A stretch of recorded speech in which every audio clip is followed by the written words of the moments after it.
Thank you for joining us today for the HOA Beat. I'm Cindy Sullivan with Key Community Management. This is Chris Gelwicks, attorney with the Law Office of Rutz and Skufka. Thanks for letting me come in and talk to you all. Joining us, Chris. So we wanted to talk today about a topic that seems to come up a lot, and we thought it would be good just to have a conversation about voting requirements for homeowners association board members. Sometimes there's things that come up between meetings and you have to make a decision, and there's some laws regarding how that has to be done. So we want to talk about that so that we can help board members continue to conduct business as well as the management companies that are working with those boards.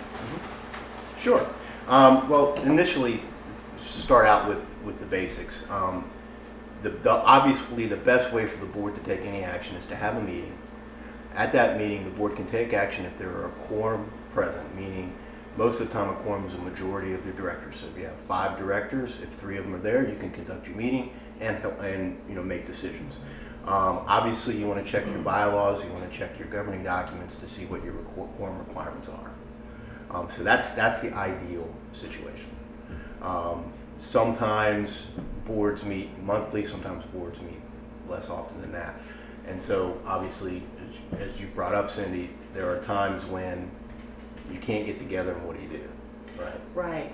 And how important is it, Chris, to record decisions properly for a board? I mean, starting with the basics of why is it important to even do that? Well, obviously you want to keep minutes of tracking all the decisions of what is done at a meeting, what decisions were made, and you want to be concise in those minutes.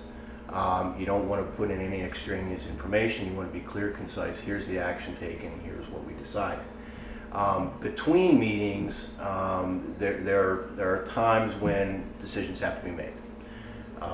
I recommend to our clients that if you can wait to a meeting where you get the board together and can make a decision, that's the best way. If you can't, the North Carolina Nonprofit Corporation Act allows for decisions to be made and board to take action via unanimous consent. Now, that is unanimous written consent, meaning everyone, if you have 5 members, 5 must say yes to the action for it to take place. If one member does not give you an answer, that is a no. It's not unanimous and you can't take the action. This can occur via email. You don't have to send letters back and forth. You can just do an email or a text even.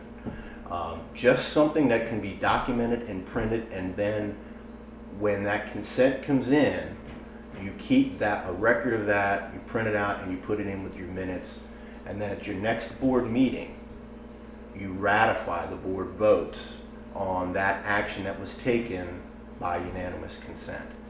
I always recommend that. That's a good thing. And that ratification, in the time from the unanimous consent to the board meeting, one member could have changed their mind. Well, they already said yes to it. At the ratification part at the next board meeting, they may say no to it, but you only need a majority at that point to ratify. That's right. Well, that's good. So going back to the fact that, as community managers here at Key Community Management, our goal is to conduct business and to move forward on all the goals of the board.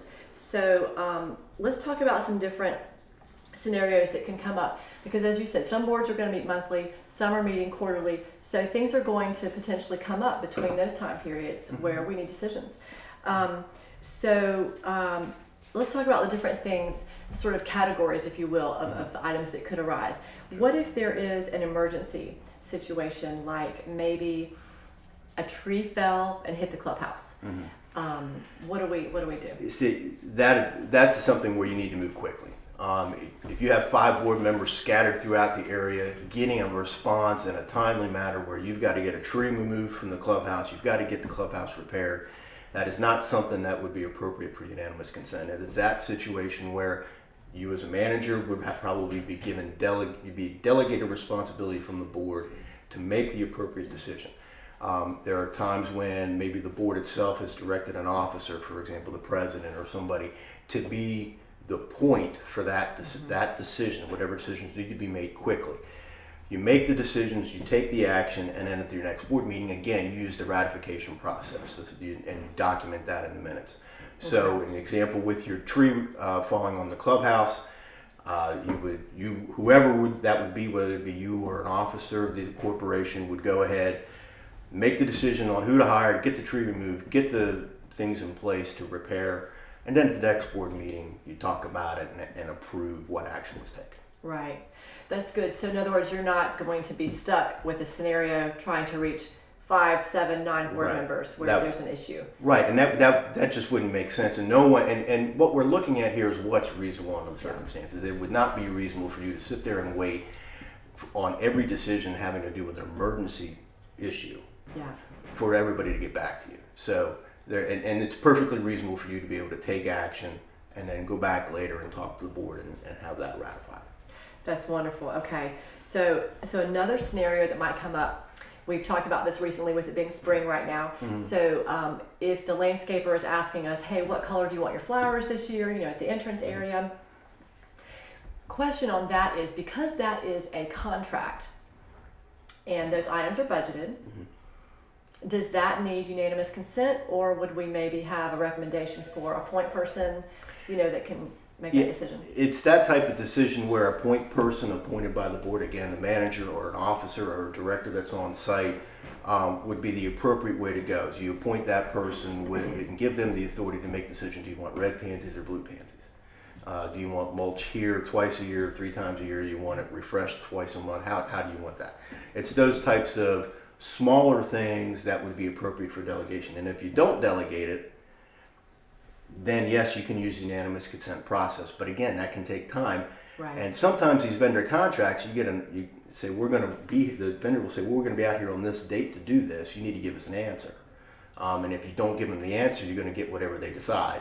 You want to be in as much control as possible. So, appointing a person to handle that by the board, whether it's a manager or an officer, would be appropriate. I think that's important. What we find is, you don't want to get held up on progress. Right. Right. So what we find is if we can establish maybe a process with our board members, every community is a little different with their availability Sure. And their expertise on the board.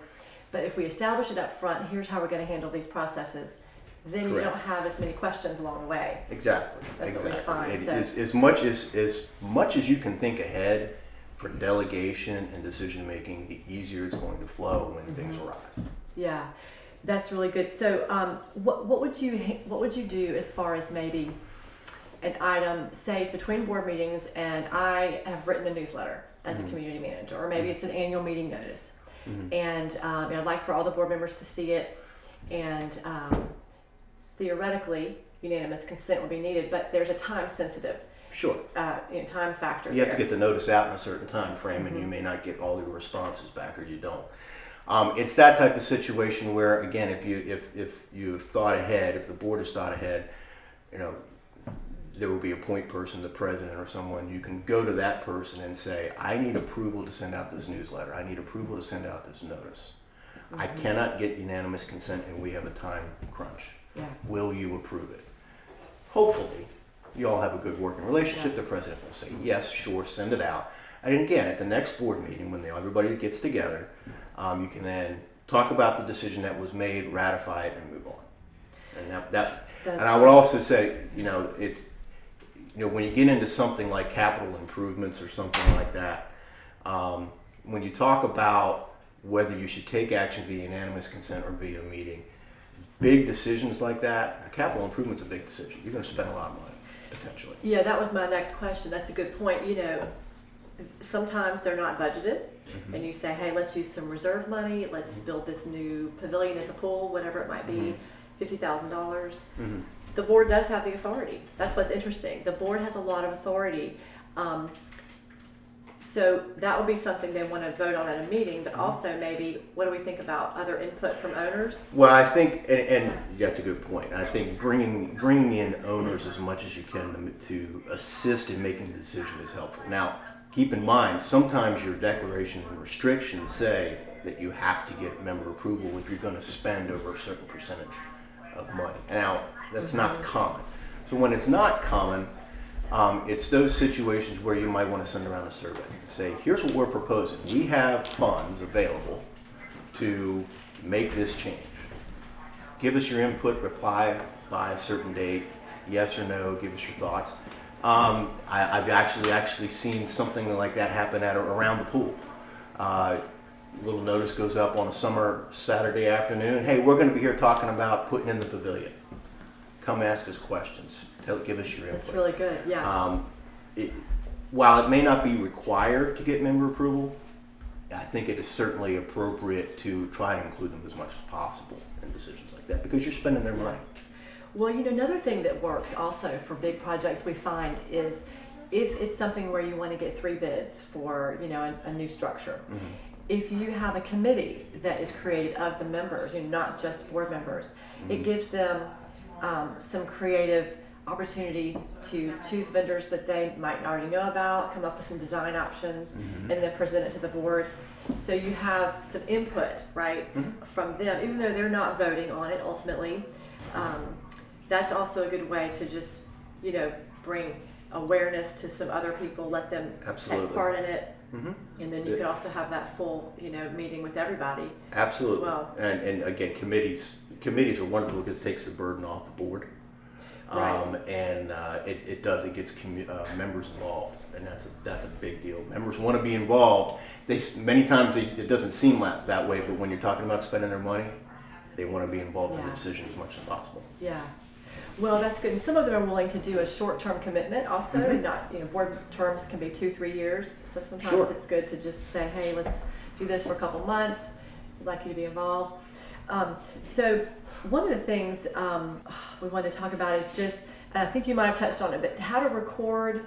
So when we make a decision between board meetings, when we have the next meeting, we're just putting in the minutes, hey, since we met last time, this was an item that came up and we voted on it and it was approved. Right.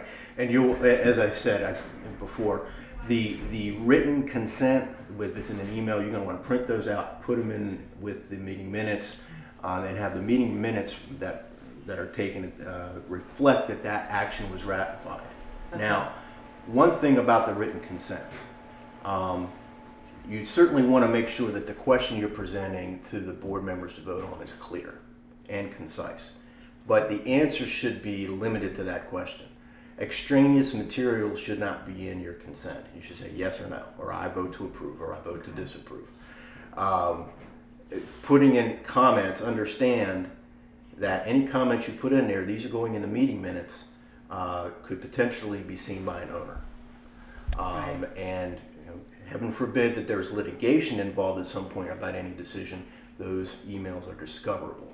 So keep your answers directed to the question, answer the question, and don't put anything else in there. That's good advice. Yeah, very good. So, all right, we have a question of the day. We wanted Chris to give some input on.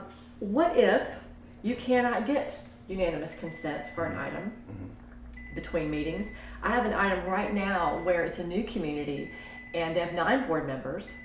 And there's a newsletter that I've drafted waiting for approval.